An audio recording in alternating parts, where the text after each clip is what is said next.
We should be live. Probably should check since there was an OBS update. We should check to make We sure made this mistake before. make sure the sounds are working.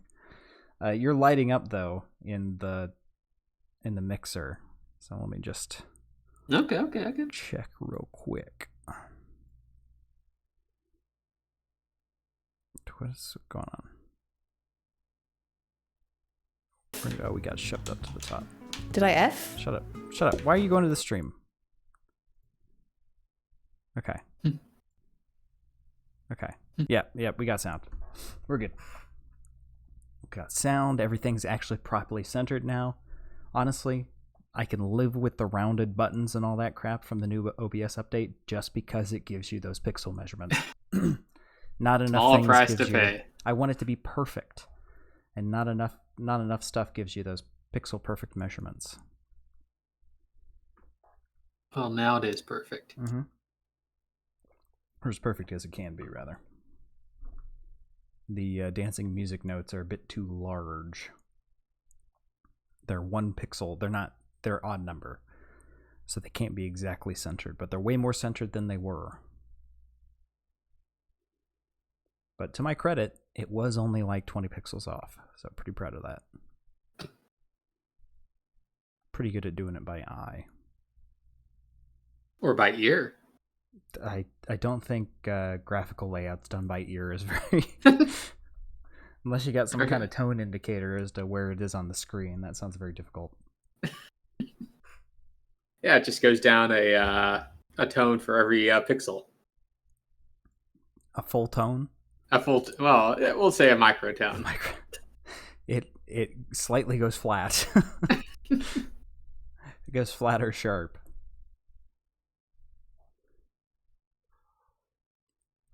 How was your day, Cooper? Pretty good. Went over to a friend's place. Watched the new Thor movie. How is that? I haven't seen that yet. Not great. Really? Yeah. I liked Ragnarok, but this one was a bit, I don't know, a little too goofy for its own good. To be honest, it's a chore for me to watch any Marvel movies these days. Plus, this one had like a lot of kid actors. Oh, they weren't great. They gave me some major Spy Kids energy.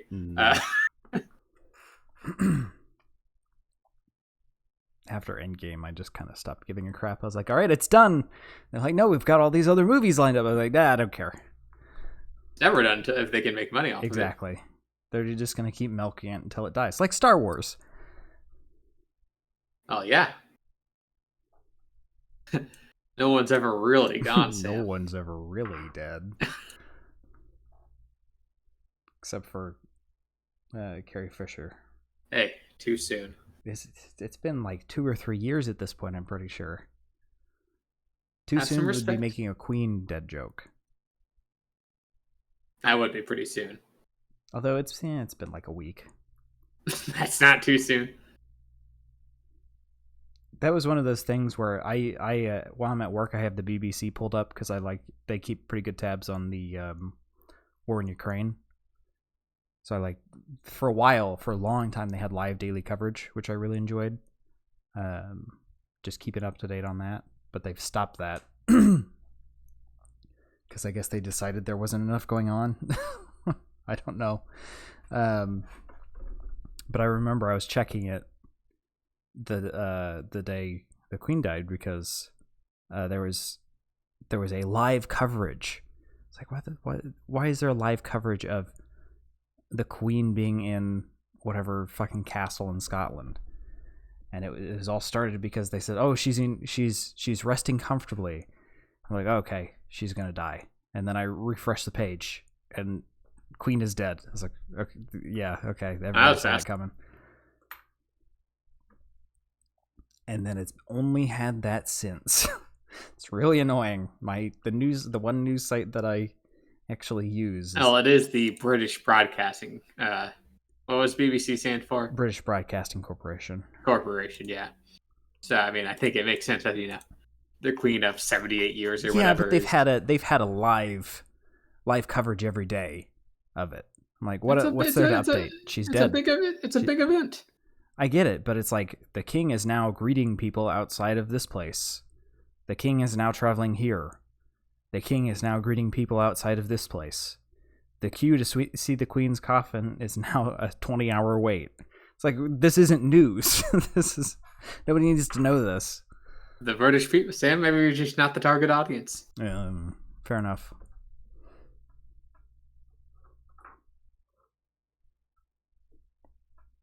I did see something earlier today, though. James Bond has literally only ever served under the Queen. The first story was written in 1953. Yeah, the Queen's been the Queen since 1952. Yes. Yeah, we'll get a new James Bond movie eventually. I'm sure they will, but hopefully they wait a little while, just because how long was Daniel Craig Bond? For a while. Since Casino Royale, which I think was 2006, 2005. Is it really only 6? I mean, that's like 15 years. Oh God, it's 22. Yeah, that's. 2006. That was like what, 8 years ago? Yeah, it's like I realized I was younger then too, but I hear 2010, and I'm like, yeah, that's not too long ago. Not a decade. It was. Mm-hmm. And who was it? Who was it before Craig? That'd be Pierce Brosnan. It wasn't Connery, was it? Sean Connery? Pierce Brosnan. I don't know him. Oh, you never seen GoldenEye? I've not seen any of the James Bond movies. It's funny because I've seen all the James Bond movies. I'm the one that brought it up. Oh, come on, Pierce Brosnan. Mamma Mia, Mrs. Doubtfire, ringing any bells? He was in Mrs. Doubtfire? Yeah, he was the stepdad of Mrs. Doubtfire. Okay, I guess I have seen him in something then. He is the handsome British man. Yeah, it's been a hot second since I've seen Mrs. Doubtfire. What a film. It's a weird one. Probably should have been committed at the end of that. Yeah, look, it was a wacky 90s comedy. Yeah.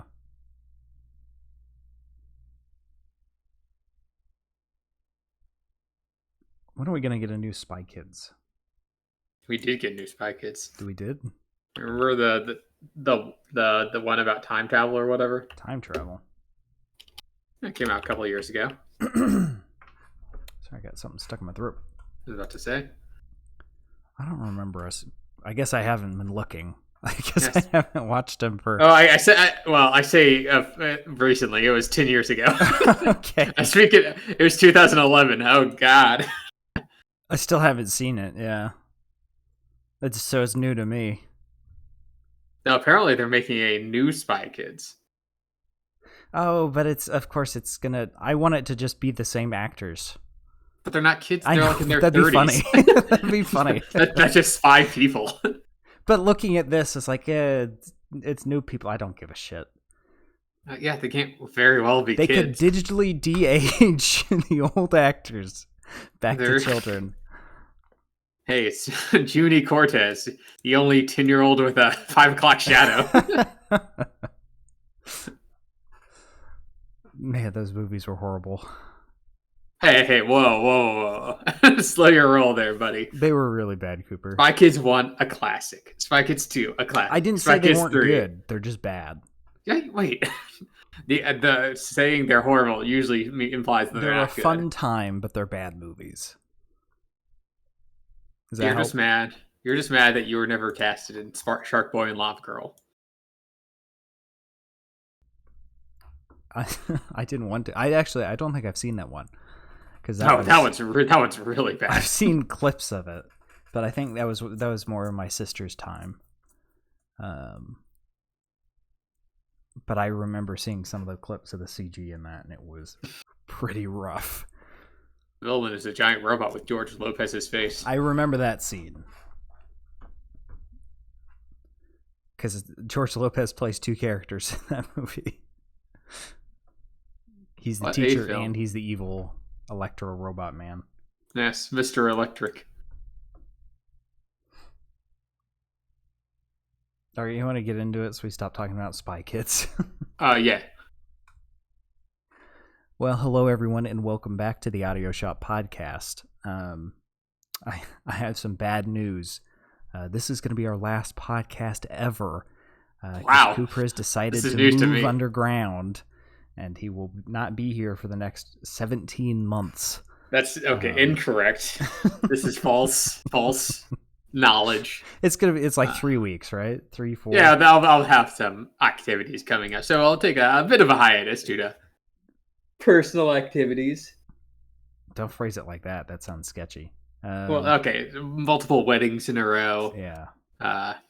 Friends and visits. I think it'll even run into the Hawaii trip. Is how much you got going on. Yeah, we'll be out of state at some point. So it's just nothing for October. Probably looking at it, right? Because you can't do next weekend, which is the end of September. Correct. And then you can't do the 2nd of October. Correct. And the 9th. Also right. And then the 16th. Oh, wait, no, yeah. Can you do the 23rd? I think I'm free the 23rd. Okay, so we can get one in before Hawaii.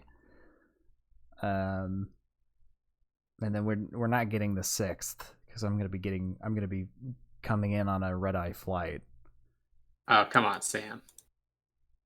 I don't think I mean, if you're up for it, we can start Thanksgiving. No, that's fine. So we're not going to be too consistent coming up. But don't worry, there might not be anything in October, but then Thanksgiving is here. That's what really matters. Yeah, that's the only time of year that really matters for Audio Shop is Thanksgiving. We got to hope that he starts releasing more stuff because we're starting to run out. I'll be honest. No, we got plenty of ELO. We got a lot left, but if we hit three weekends and if we hit 3 of the podcast sessions in November, that's 3 albums. Well, there's always more Jeff somewhere to scrounge up. That's true. We could start going to stuff he's produced. Anyway. Oh, sorry. What were you gonna say? I was just gonna say he has produced. Yeah. We'll never run out of stuff there. Anyway, this week is "Speaking in Tongues" by the Talking Heads. Talking Heads, not the Talking Heads. Just Talking Heads. I think they may have been used to be known as the Talking Heads. I think it's just Talking Heads, though. Some of them, it just sounds nicer with the, But they're just Talking Heads. I know, but is there other bands called Talking Heads? No, it's the Talking Heads. No, just Talking Heads. All right. Well, tell us the history then. What's going on with these guys? Talking Heads are a American rock group formed all the way back in 1975. Good year. In New York City. And they're active all the way up until the early 90s. They are comprised of frontman David Byrne, drummer Chris France, bassist Tina Weymouth, and keyboardist/guitarist Jerry Harrison. They're one of the most critically acclaimed bands of the 80s, and were kind of pioneered the new wave sound into the kind of pop scene. A little integration of punk, of world music, kind of contrasting with their oddly clean-cut image.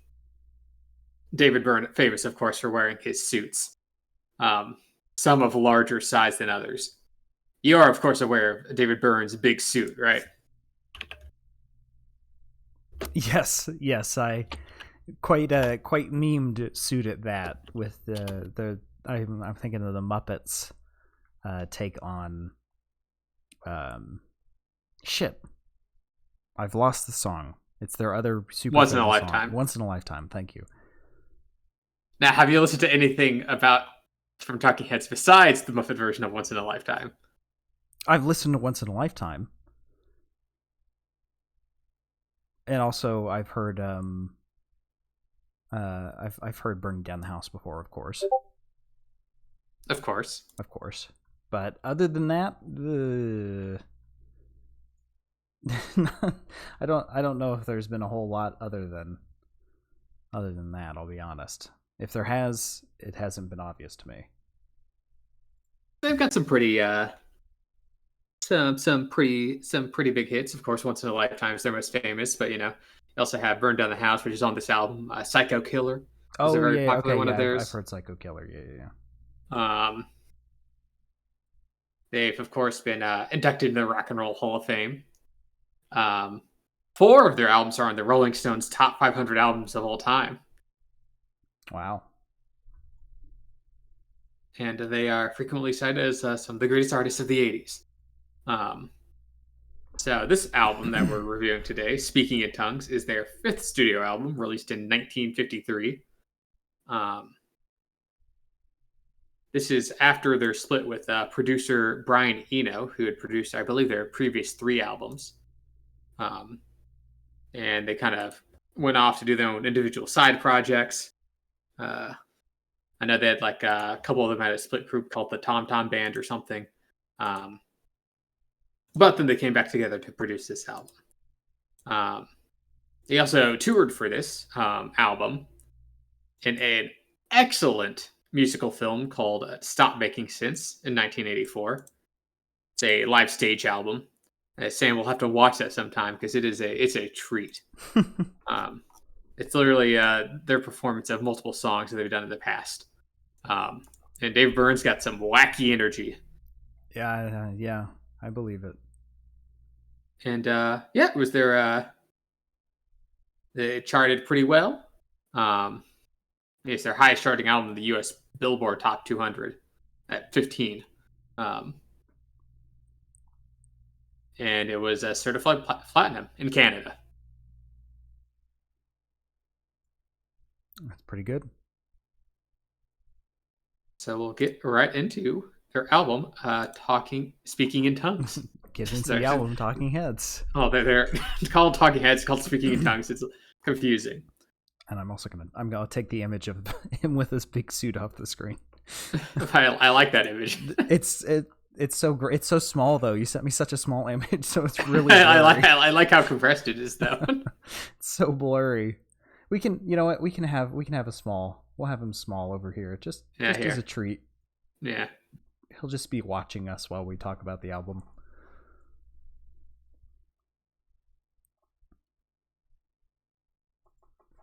And we should note that we're reviewing the regular Speaking in Tongues. There's a deluxe edition. There's the LP version of this, or the vinyl version of this. Some of the songs are shorter.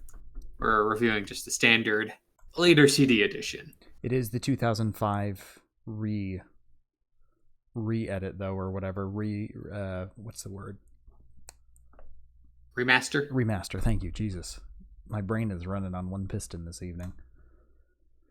So we'll get right into track number 1, Burning Down the House.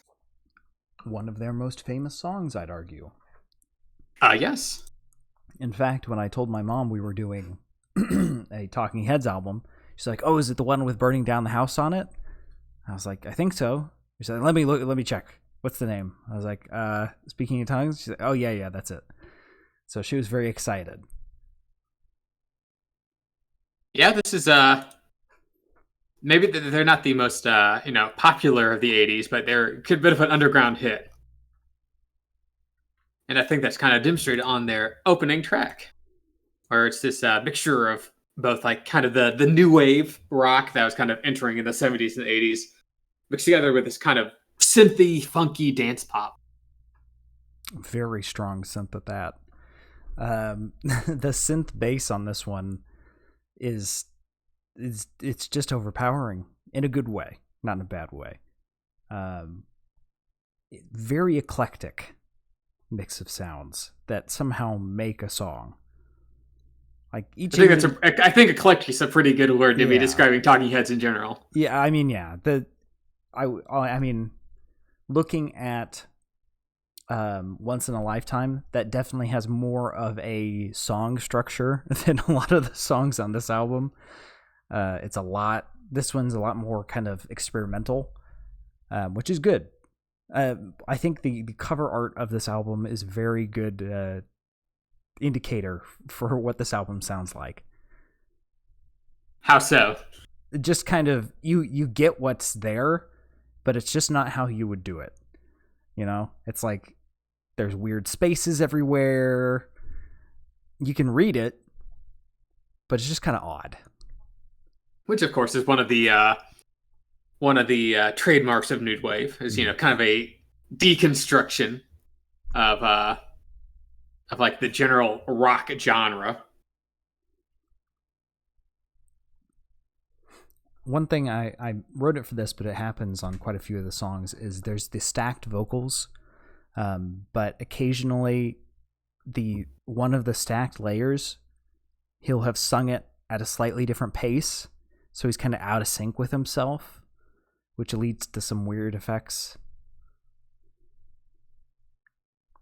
Burns got a pretty off-kilter performance on this song and throughout the album and throughout his discography. Yeah, he's got a good voice. It feels like he's putting on an accent kind of thing. Yeah, it's like this kind of got a shouty quality to it. Yeah.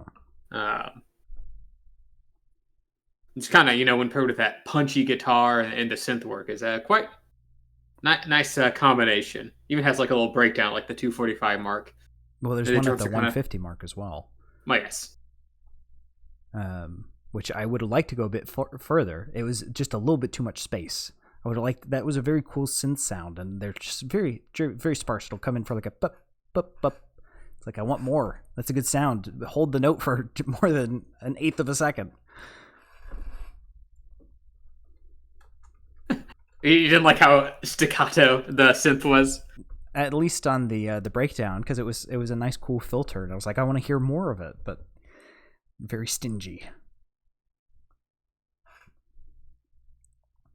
It's a great opening track. Yeah, it's got a very out there ending. I like the switch to instrumental. Get this ethereal, airy synth coming in and fades out, and it works. It's a very, like I said, a very eclectic song, but it comes together to make something more than the sum of its parts. Then going on to track number 2, Making Flippy Floppy, which is maybe the most the biggest example of the nervous energy that Talking Heads kind of brings to their sound. Yeah. The vocals are so crisp compared to the last track. It's pretty jarring. That initial switch, you're like, oh god, he's right there. Getting back up. Yeah, the song's got an interesting intro because it's like this very off-kilter bass, and Burns got this almost breathy like delivery on his vocal delivery. I remember recalling hearing David Byrne being described as a alien being forced to act like a human at gunpoint. Yeah, like where he's got like the basics, but like there's just something off about him. Something slightly wrong. And it all kind of comes together to make like the least sexy song about sex to ever exist. The vocals throughout this album, I can't understand a goddamn word that's being said. It's so hard. Some of them are easier than others, but man, he's hard to understand. The more poetic than narrative driven. Yeah. Trying to drive forward a point. But I really do like how as we get into the chorus proper, the tension's kind of relieved through this mixture of guitar and piano, and especially that little synth line that like pops in. Yeah, and it's got the best way I can describe the backing track is chaotic, or instrumental track rather. There's at least 4 guitars playing at any one time. And then you get the synth, which comes in around the 1 minute mark, and like you said, I feel it feels very necessary. It kind of acts as a glue to bind the rest of it together. It feels very necessary, and I don't like when it goes out, because the song feels a little bit worse off because of it. Because the chaos of just as many guitars as they can get playing just needs that little something to kind of hold it all together with the vocals. I kind of like how it's used sparingly. Yeah, Because whenever it does pop in, it kind of releases that tension that the kind of bass line just builds up throughout all of it. that's true. And then there's that droning synth. Yeah, like the 3 minute mark. It reminds Roughly. me of some other song. There's some melody in there that it plays that reminds me a lot of another song that I can't quite put my finger on. But it's got some nice quarter tones in there. I like that. But yeah, they're just. Oh yeah, it's got some microtonal going on. I don't know what it is. There's some song, and I'm like, it's on the tip of my tongue. I know it. I know it very well, but I can't think of what it is. Don't know what you're going for. I don't know either. I might have to just sit there and listen to it again. But it's pretty. My brain. The one thing my brain can hold on to well is melodies. So very easily could have heard that for the last time 3 years ago. I still I swear I just heard that. I know that melody. So I might never find what I'm thinking of.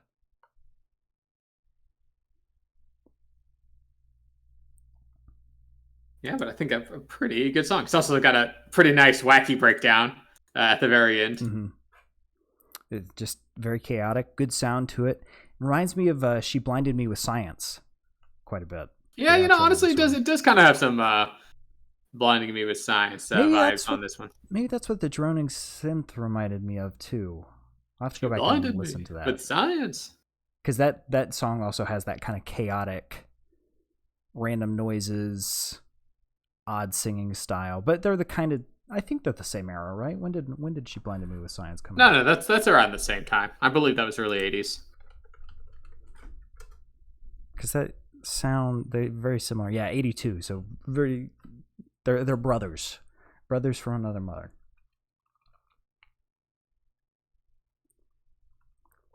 Jumping to track number 3 if you're ready, Coop. Yes, track number 3, Girlfriend is Better.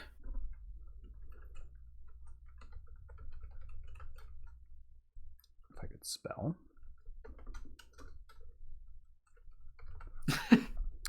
I had trouble spelling girlfriend. Yes. Well, I'm Girlfriend way butter. back in my chair. I don't sit with proper posture while doing this podcast, I have to admit. I'm leaned way back and I'm reaching through the crook in my leg to type on the keyboard, so. Oh yeah, I like to keep my I put my keyboard on my lap and I keep my monitor about 5 feet off the ground. So I have to have my head completely tilted back while sitting down. Looking nearly straight up. But this one has such strong synth bass that just dominates the sound to start this one. Oh yeah, this one goes straight into the synth. The instrumental track loop is kind of short for my liking. It doesn't have a lot going on as much as the previous tracks and some of the future tracks. It's got a bit more focus on the vocals, which are still super hard to understand with that shouty high register. Oh, it definitely says Girlfriend is Better at some point. Yeah, well, yeah, it's the title. It's got to be in there somewhere. Well, you gotta admit that chorus is catchy as heck. Yeah, I'm not saying it's not good at all. It's just there's some of the songs on this album suffer from the backing track. The loop is just a bit short with not as many instruments, so it just gets a bit more obvious, which I chalk up to later on just to analyzing the music as opposed to listening to it, because if you're listening to it, you probably won't notice. And I really like how in the chorus with the stacked vocals, we also get those synth stings. Mm-hmm. Quality synth stings. There's the synth at 245, and I'm curious for your take on this, because the way I described it was a synth at the far end of a long metal pipe. It kind of has a tinny sound to it, but it doesn't have a lot of echo, but it's very far away. Yeah, I wouldn't know how to describe that, but it's kind of like the sound of like a far away like train like like siren, but like synthesized. Okay, I can see that.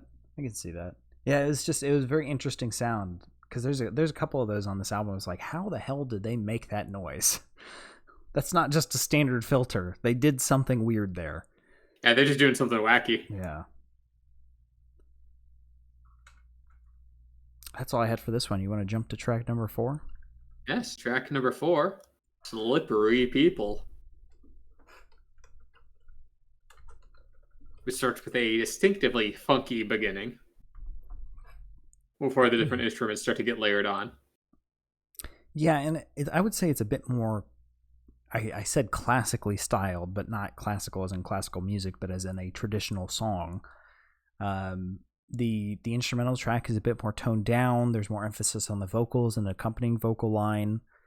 Other than the wacky breakdown, it's kind of more standard, at least compared to the other songs on this album.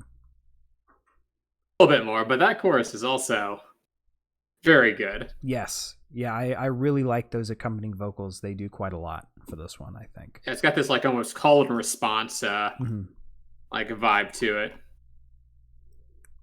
The breakdowns are a little weird. They go a little bit out there for how standard the rest of the song is. Yeah, it's they do have some weird breakdowns throughout this album, but they're keeping things interesting, if anything. Yeah, that's never a dull moment. I say it seems almost tame compared to other songs. I like this one. I mean, maybe it's not as out there as some of them, but that chorus is just so good. It's quite the earworm. Yeah. Oh no, I'm not saying it's bad at all. I'm just saying it's no. It's tame. I agree. It doesn't really progress too far past that chorus. Yeah, which it doesn't really need to. This is one of the few. Quite a few of the songs suffer from the 5-minute runtimes. We should mention almost every song on this album is 5 minutes. Yeah, I mean, this is kind of an interesting case where like some of the early LPs like cut down significantly. So you could almost consider some of these songs the extended editions, but they're also like the default editions nowadays. So and it's not sure what. Sorry, go ahead. I'm just gonna say, I mean, there's like almost like a 60-minute difference between like the early LP version and the kind of traditional CD version that we listen to now. So yeah, more time for those breakdowns. Yeah, and I'd say it's only really detrimental to 1 or 2 songs, but I guess it gives the time for those weird breakdowns to breathe. Jumping to track number 5, if you're ready, Coop. Track number 5, I Get Wild / Wild Gravity. I wasn't a fan of this one. I agree. It's got the focus on the vocals. Again, very short looping background track, but there's not a lot going on with it. It feels empty. It's got I mean, the chorus does have almost a like reggae type beat and delivery. There's definitely the Talking Heads aren't strangers to incorporating quote unquote world music into their sound, which I hate that phrase as a genre. Like everything outside of America is world music. Where was this music written? On the world. Not in the United States. All right, we'll call you World. But it was Mexico. World music. You can even just call it Mexican. No. We'll lump you, Jamaica, Australia, India. You're all basically the same sound, right? What you said is from Greece? We'll lump you in with the rest. Yeah, it's a little reductive. Yeah. But that's what they call it. Yeah, this one's a little on the lower key side. I'm not quite, I don't completely buy into the delivery or beat on this one. No, and my biggest issue with it is the vocals are definitely the focus, but they are so far back in the mix when nothing is going on in the instrumental line. Like, it's pretty bog standard instrumental for the whole song. What you get in the first 20 seconds is what you get for the whole 5 minutes. And the focus is placed on that when the vocals are doing all the work. It's like it just doesn't really work for me. And also, why's it got the slash in the title? Typically, those have like some sort of like, you know, song change, right? Yeah. This one is just the same song. I don't know. They get a pass on that. They do have the parentheses title later in the album. So, yeah. Jumping to track number 6, if you're ready, Coop. Track number 6, Swamp. By guest artist ZZ Top. No. But it sounds like ZZ Top. This one definitely has an interesting... there's definitely a change up from their other songs.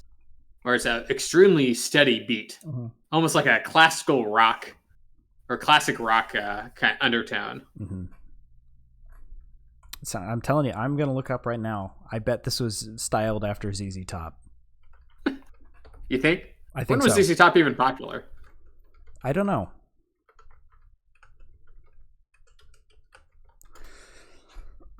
Jesus Christ, I've got something in my throat. You've got something in you got a frog in your throat. I don't know what's going on. It's what does it for me is the muttering at the start of the song. That sounds very similar to the start of Smart Dressed Man. Yeah, I could see it. I definitely say the chorus is unique, with its stacked highs, with that bassy background. Kind of slaps though. It doesn't have its own Wikipedia page, and I'm not getting any hits. Oh well. But ZZ Top formed in '69, so very easily could be based on ZZ Top. ZZ Top was born in '69? No, they formed in '69. Oh, they said it was born. Active. Man, long time. Yeah. I only know one of their songs. At least off the top of my head. Anyway, Swamp. It's got some good guitar work. I like that a lot. Not the rest of this album has been kind of staccato, broken up kind of guitar playing, and this is more, like you said, classical rock stylings.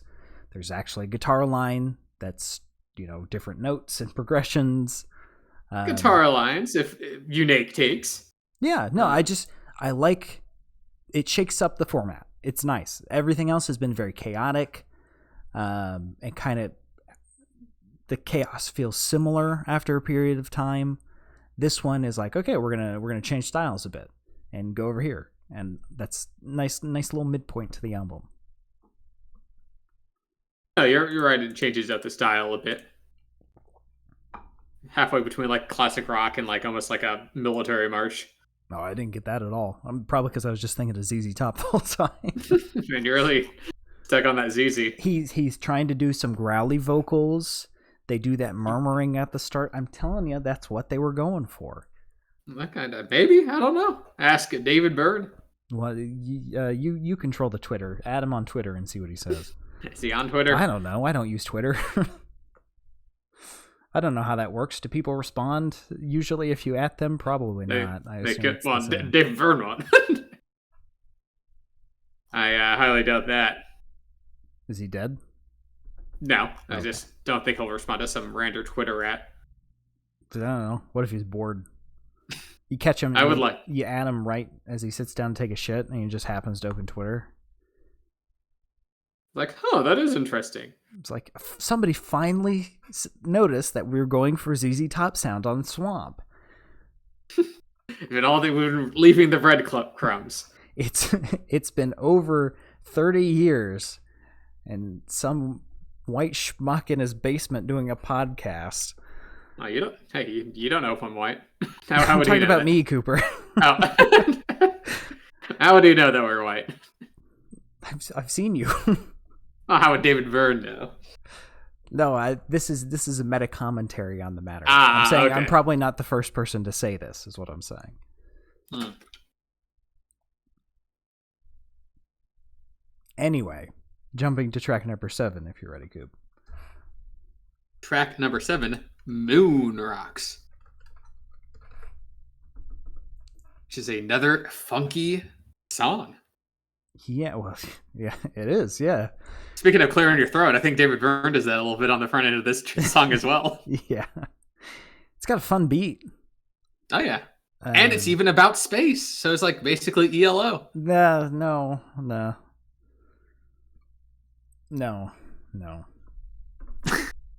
There's some Moon Rocks. weird guitar settings. Very weird. That very high, almost non-guitar like sound. You know what I'm talking about? Oh, yeah. It sounds almost like a wah pedal setting, but still, it's very, very out there. I guess it's like some little unique flavor. Yeah, but it's not as crazy as the sound at 245. I don't know how to describe it. It's clearly a guitar, but I don't know what they did to it. It's like they dropped it in a blender. Got like a pretty wonky effect on it. Yeah, I don't know. That's cartoony. That's the sound. I'm like, how? I want to know how they did that. That's the one. It's like with synth, yeah, you can do some weird stuff with synth, but for that guitar filter, it's like, how the heck? Unless they took the guitar and put it through a synth filter, I don't know, because it's that weird era where, Jesus Christ, sorry, it's that weird era where it's not digital sound yet. So they had to get creative with how they did it. So you had to get really wacky with how you made sound effects. Because these days, if this came out today, I'd be like, okay, it's just some weird, stacking of waves in the computer. Sure, whatever. But then it's like, what? How the hell did they do that? I mean, I guess it could be digital, right? I mean, 83? Yeah. I suppose. I'm not quite sure. Because electronica started taking... Gaspar Perito was in the 60s, I think. And he did a lot of his stuff by cutting the sound tape. Because they were recording to tape, and then he would cut it. When was the Cuban Missile Crisis? Like, I think we're getting a little too deep into this. Well, I'm just thinking of the old tape computers now. 60. Yeah. 65 or something. Yeah. I bet maybe it is digital then. I don't know. I mean, they are their band. They probably had access to a big studio because they had computers in the 80s. Yeah. I mean, they had computers even before the 80s. Yeah, they had computers before that even because they were people and called computers. And their job was just to do math problems all day. The more you know, huh? Yep. Anyways, Moon Rocks. Moon Rocks. I didn't have too much to say about this one, honestly. The last thing I had about this was the synth that's kind of constant in the right ear. There's kind of a nice rounded wooden sound to it, which kind of helps prop up the higher guitar that they use. I thought that was a nice touch.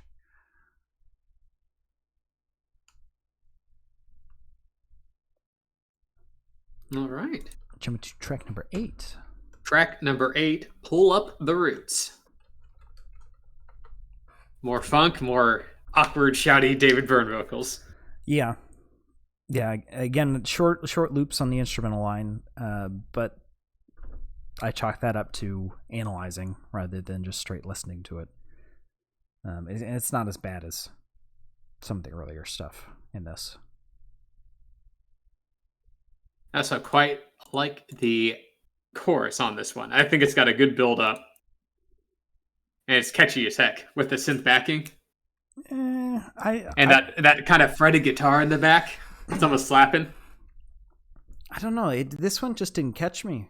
I didn't feel like there was a whole lot going on. It was a solid idea. I liked it for like the first 3 minutes, but it lost me for the last 2. I quite like this one. Yeah, maybe slightly longer than what it had, but yeah, it just feels like they stretched the idea a little bit too far. because we get that guitar solo in the last 30 seconds, which would have been nice earlier. They're really bad about that. They really like throwing an instrument in literally last second just to end the song. Maybe they have one too many breakdowns in the extended versions, but I think the song has good building, and I kind of like how the ending has that like I don't know how to call it. It's like a guitar, but it's almost got like a brassy quality to it. Oh, those metallic clang noises. That's what I said. No, at the very end of the song. Oh, very, very end. Okay. Yeah, I don't know. It just lost me. It was too long in the tooth for me. Oh, you need shorter teeth. I've never heard that one before. Well, on to the final track on the album, track number 9, and this must be the place. Parentheses, naive melody.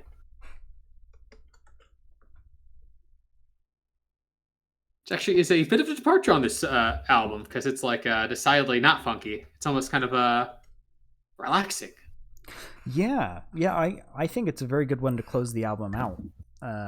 It's simplistic, but it doesn't feel sparse,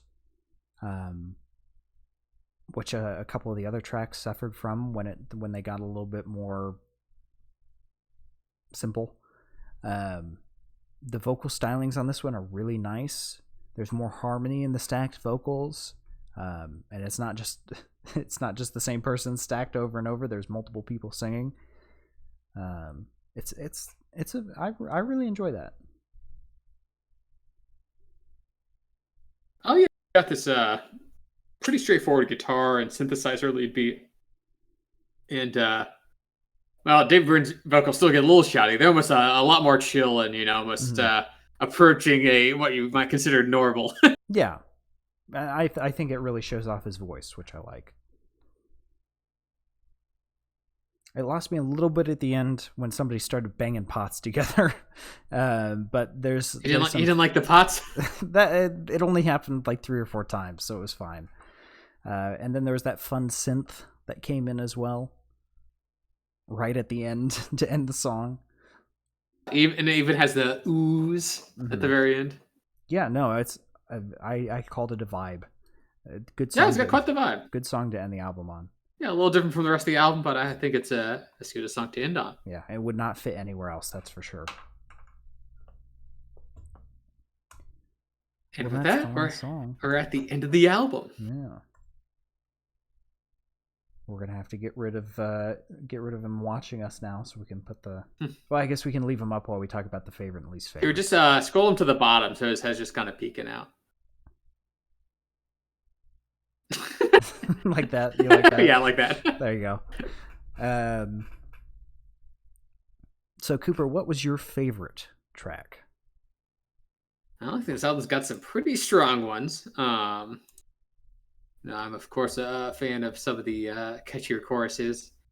Mickey Flippy Floppy, Girlfriend's better, but I'll have to be a little basic and go with Burning Down the House. It's the opening track and their lead single, but it's also such a catchy song. It's such a danceable song too.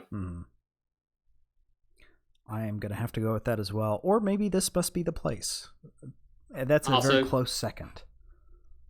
Very good ending track. Yeah. What about your least favorite? I think we're going to align on this one as well. Yeah, this one's probably going to be I Get Wild / Wild Gravity for me. Just a awkward reggae beat, and not the good awkward that the rest of the album has. This one's more of like just doesn't really hit right, and kind of a sparse instrumentation doesn't really benefit the song too much. I agree. Yeah, it's not as good. Okay, they can't all be winners. Yep. So now we gotta rate the album, Cooper. Oh, not this is the wrong button. They moved all my buttons around. I don't remember who did this last time. I think it was me. All right, you want me to go for it? I feel free. So here at Audio Shop, we're actually a frog podcast, as you can see by the frogs all over the screen. And as we know from the Adventures of Mr. Toad, frogs love to drive cars, so that's why everything is car themed. At the tip top, we've got Showroom, That's 5 out of 5. Best of the best, cream of the crop. You got to listen to this before you die, or you might die. And then bottom of the barrel, 1 out of 5, Scrapyard. Ooh, yuck, I hate it. Get it away from me. This might kill you if you listen to it. Which sounds like an exaggeration, but 2 of them have caused me great distress. That have gotten both physical and mental and emotional. Exactly. I physically was pained after listening to some of these albums. And then everything in between, high, low, depends on our mood, the phase of the moon, and all that jazz. So, Cooper, what would you rate this album? I would give this album a like new. It has some great songs on it. I think this is contender for one of the Talking Heads' best albums. There's a couple of cuts on the back half, like Moon Rocks. I'm not crazy about. Obviously, I Get Wild and Wild Gravity aren't my favorite songs ever. Really, you weren't a big fan of Moon Rocks? Not particularly. But otherwise, the other songs album, either have some really catchy choruses or do interesting things instrumentally. It sounds not boring. I can give you that much, but you can kind of describe Talking Heads as that overall. Mm-hmm. It's got a good mixture of, just really catchy, funky beats as well as just a lot of character. So definitely recommend. What about you, Sam? I would say the same. I would also say like new. It's a bit long. I will say that. But if you were just throw it on in the background, it's a good album. But some of the songs, it's only 1 or 2, but a couple of songs, you don't need every song to be 5 minutes. Like you got your theme, you got your thing, play it and get out. You don't need to linger. But if they were just having a jam sesh with it, I can see them taking it away and making it the full 5. But I don't know. Like new, I would listen to it. And you did? I did. And you should too. You as in the viewer, not just you, Cooper. I know you're I did listen to it. Why would you tell me that? Remember, we're doing a podcast.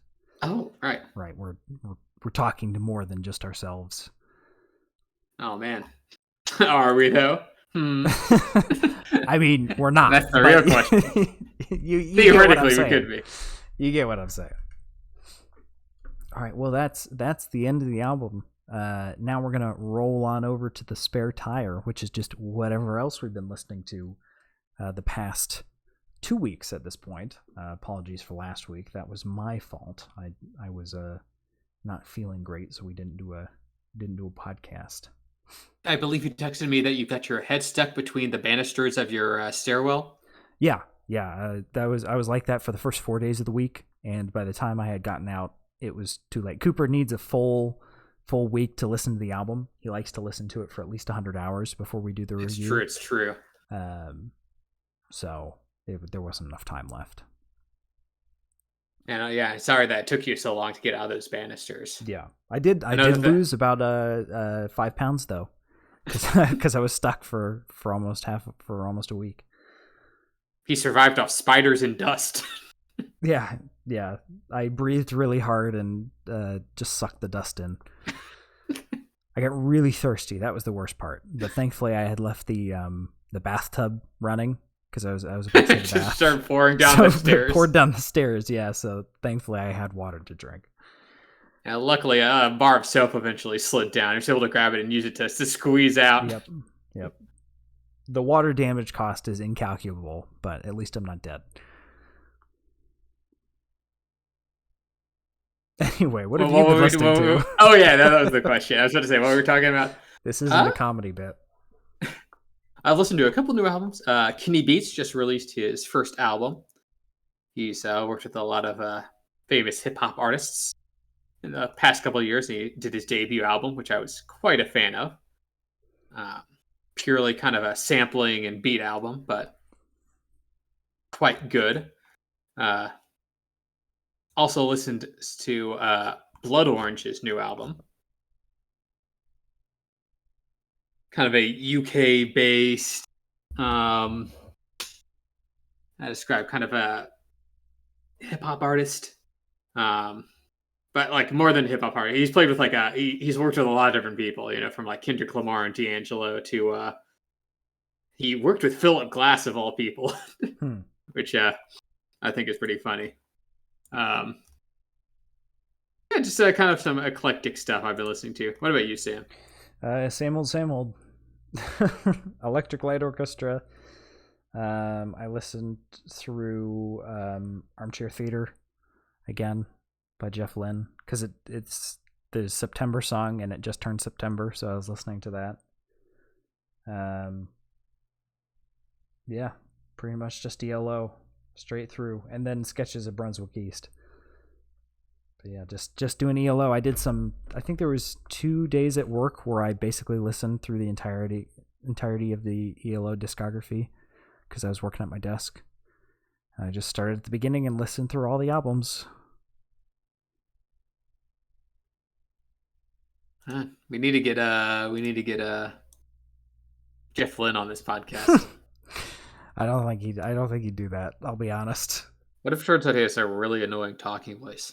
How do you emotionally handle that? I've heard him talk, so I don't think. But that's all an act. It's an act. That's just that's his performance talking. Well, you know how I am about celebrities. I'm a very much don't meet them kind of person. So. So I should say no to Jeff Lynne. Let me get on Twitter right now. No. He was asking about it. Don't do that. Yeah, sorry. Yeah, no, already sent it. But sorry. When we go to Comic-Con or anything like that, I don't like waiting in line and talking to them because what the fuck am I gonna say? Am I gonna pull you? Hey, longtime fan, watched you for a long time. It's kind of weird, man. That's just being polite. You got called weird by Freddie Wong. It's true, and I wear that with a pride of honor. And you could be called weird by Jeff Lynne. That would be pretty cool. Jeff Lynne, I've listened to Whale Song 80 times today this week. It's pretty weird, dude. Man, I wish I had recorded that. You asking that question. That would have been so good to have. Oh, well. Lost to time. Maybe there's a recording of it out there somewhere. Maybe we'll try and find that. Because I think they do record all those panels. Lost to time.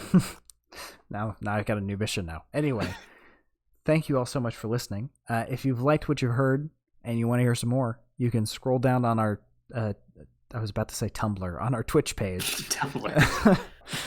Wrong web platform. And you're all right of it. Scroll down on our Twitch page. There's a picture of Jeff Lynne. He's wearing the aviators. He's got the probably fake curly hair. Click on that. It'll take you to all the past videos, minus the one Supertramp that I accidentally didn't export in time. And if you're on YouTube and you want to listen to us live and participate in the conversation, and we'll yell at you in chat, you can click on the link in the description, and 8 p.m.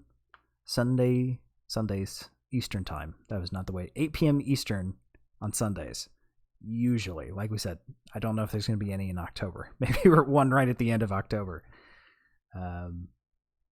So it's going to be a hot second. But to know when we are going live next, you can follow our Twitter at Audio Shop Pod. That's POD. We'll let you know what we're listening to and when we're listening to it. Keep you nice and updated. Yeah. But I think that's everything. So thank you for listening, and we will see you in 10 years. See you later, shoppies. See ya.